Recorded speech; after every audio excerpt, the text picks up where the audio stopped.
अब हमने क्या देखा, bouncing back of a light is called as reflection. क्या होता है bouncing back of light is called as reflection. बात को समझो, अगर मैं बात करूं यहां से लाइट रे आई, बोलो चली रे चली रे चली रे चली रे चली रे, ओ क्या हुआ, ये लाइट रे दूसरी लाइट रे से बोलती है क्या, एक सरफेस आ गई, ग्लास सरफेस आ गई। बोले अगर पॉलिश वॉलिश होगी तो हम वापस लौट चलेंगे, नहीं तो क्या करना पड़ेगा, आगे जाना पड़ेगा।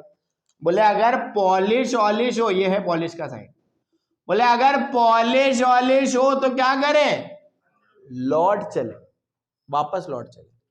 और अगर पॉलिश नहीं होती तो क्या चली जाती, आगे चले जाती। बोले फिर ये झांक के देखती है, हाँ बोले पॉलिश है, बोले क्या करो, बोले वापस चलो, बोले चलो चलो चले मितवा, गई। आ रही बात समझ में? ये हम कौन सा ऑप्टिक्स पढ़ रहे हैं, रे ऑप्टिक्स है कि वेव ऑप्टिक्स है? रे ऑप्टिक्स है, इसलिए देखो लाइट रे कैसी ट्रेवल कर रही है, स्ट्रेट लाइन। आने वाली लाइट रे का एरो बनाओ ऐसे आते हुए, जाने वाली लाइट रे का ऐसे बनाओ ऐसे जाते हुए। Are you getting that? आप बात को समझना कि जब भी ये लाइट रे टकराए किसी सरफेस पे, तो सरफेस के परपेंडिकुलर हमेशा एक लाइन ड्रॉ होती है। सरफेस के परपेंडिकुलर लाइन को हम क्या कहते थे, normal. Are you getting that? आने वाली रे का एरो बनाया, इसको बोला हमने कौन सी रे, इंसिडेंट रे। क्या बोला? जाने वाली रे का एरो बनाया, इसको क्या बोला, रिफ्लेक्टेड रे। कौन सी रे?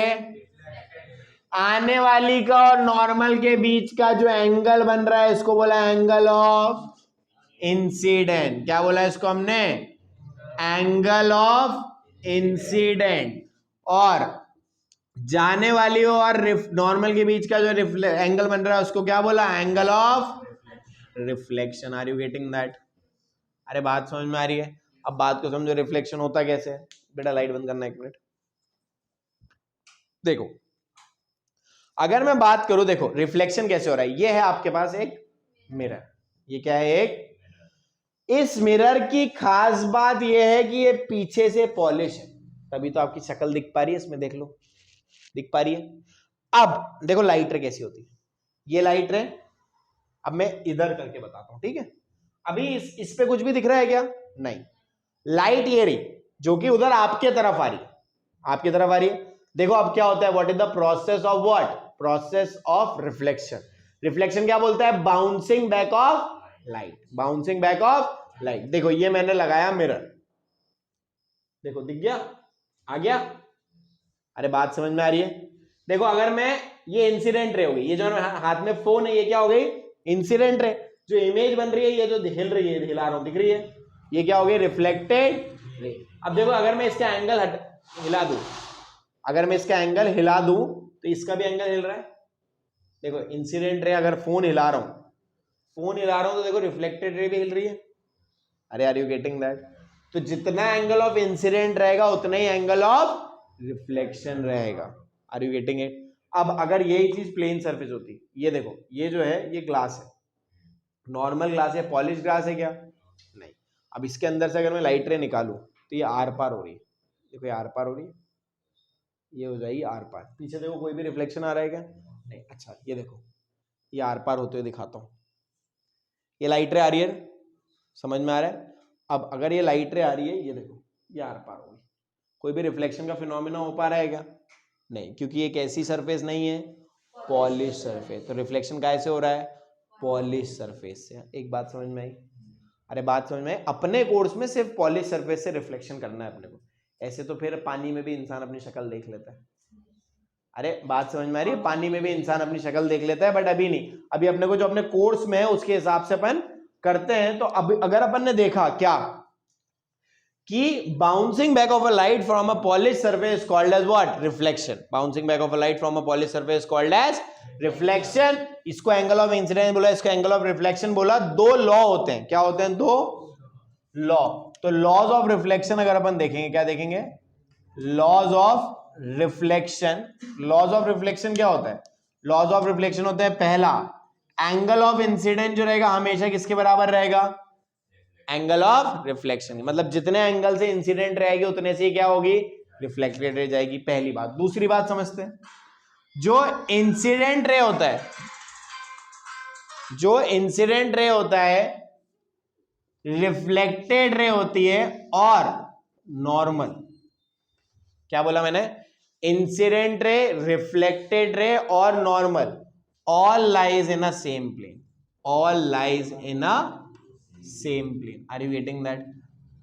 Incident ray, reflected ray and normal all lies in a same plane. Are you getting it? बात समझ में आ रही है? देखो, इंसिडेंट रे, रिफ्लेक्टेड रे, नॉर्मल एक ही प्लेन में है ना, ये बोर्ड एक प्लेन हो गया। ऐसा है क्या दो इधर है और एक बाहर आ रही है? नहीं, दोनों तीनों एक ही प्लेन में। Are you getting it? Note कर लो बेटा।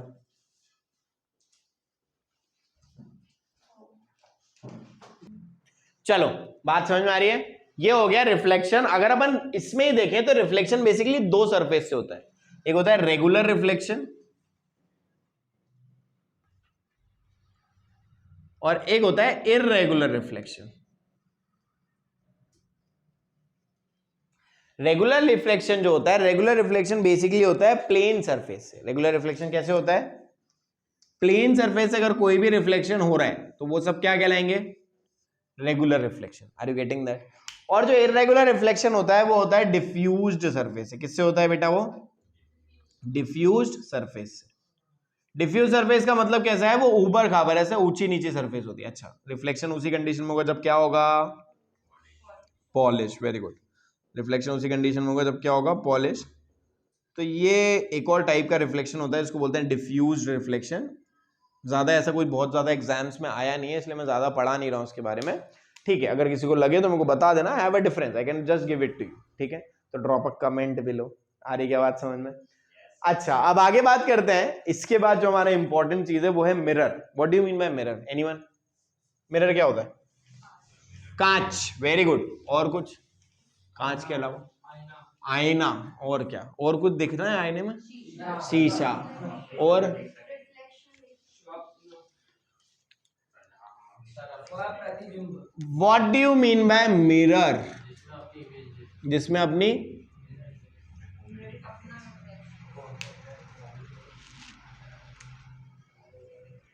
मैं ऐसा बोलूं अगर कि मिरर इज अ सब्सटेंस या mirror is a instrument which reflect all the lights incident on it.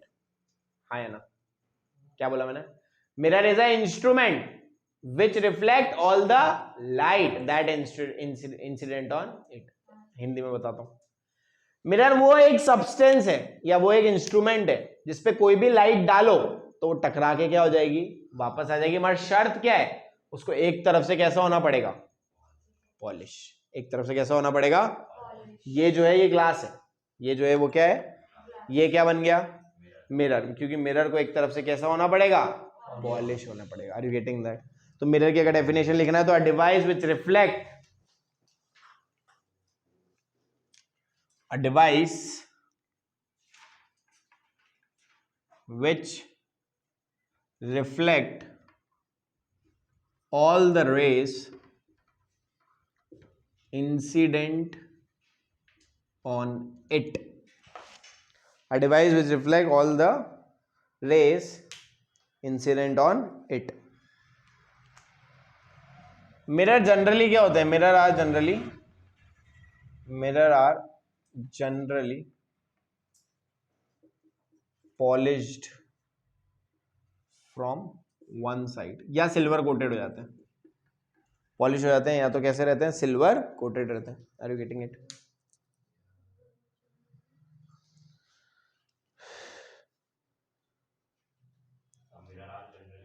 Polished ये लिखा हुआ है फ्रॉम वन साइड।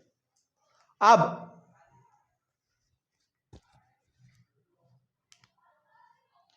तीन टाइप के मिरर होते हैं basically. There are 3 types of mirror. कितने टाइप के मिरर होते हैं बेटा? 3 टाइप्स ऑफ मिरर। पहला मिरर जो होता है उसको बोलते हैं प्लेन मिरर। क्या बोलते हैं उसको हम? Plane mirror. दूसरा होता है स्फेरिकल मिरर। दूसरा कैसा होता है? Spherical mirror. तीसरा जो होता है वो होता है पैराबोलिक मिरर। कैसा होता है? Parabolic mirror. Are you getting it? अगर अपन बात करें पहले मिरर की, तो पहला मिरर कैसा है? पहला मिरर है प्लेन मिरर। प्लेन मिरर मतलब एक साइड कैसे कर दो? पॉलिश कर दो। एक साइड कैसी कर दी अपन ने? पॉलिश कर दी। और प्लेन मतलब स्ट्रेट लाइन। समझ में आ रहा है? स्फेरिकल मिरर कैसा होगा? स्फेरिकल मिरर इस टाइप से दिख रहा होगा। फिर से एक तरफ पॉलिश कर दो, थोड़ा सा ऐसा कर्व टाइप का, थोड़ा सा ऐसा कर्व टाइप का रहेगा, तो उसको हम क्या बोल देंगे? Spherical mirror. पैराबोलिक मिरर भयंकर ही मात्रा में कर्व रहता है। ये वाला जो रहेगा, ये तीसरा टाइप रहेगा, इसको बोलेंगे हम parabolic mirror. Are you getting it? एक बात का ध्यान हमेशा रखना, लाइट हमेशा लेफ्ट तरफ से आएगी। लाइट हमेशा कहां से आती है? लेफ्ट तरफ से। इसलिए हमेशा अभी जितने भी कन्वीनियंट देखोगे आप, जितने भी क्वेश्चन देखोगे, सब में लाइट इधर से ही आ रही होगी। This is what? This is the reflecting surface, this is the polished surface. यहाँ पे भी सेम, ये लाइट हमेशा लेफ्ट साइड से आएगी, इसमें भी लाइट कहाँ से आ रही है? इधर साइड से आ रही है। ठीक है, नोट कर लो फटाक से।